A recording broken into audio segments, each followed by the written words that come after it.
In today's exercise, I want to demonstrate how to do a bear crawl with a dumbbell drag. This is a great full body exercise. Now when doing this exercise, the only thing you need is a dumbbell like this, okay? Now I want to go ahead and get into the starting position. You want to go ahead, get real close to the ground and get to a power dog position, all right? You want to have your chest up, push your butt out. When you're in this position, you're going to really feel a lot of activation in the core. You don't want to have your butt too far up like this, just flat and down, okay?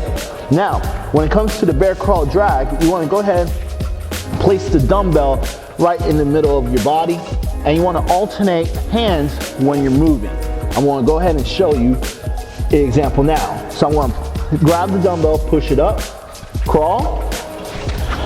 I want to pass the dumbbell where it's like close to the hip section, bring it up again, and crawl. Like I said, alternate with your hands. I want to turn around, bring it up front, crawl all the way up,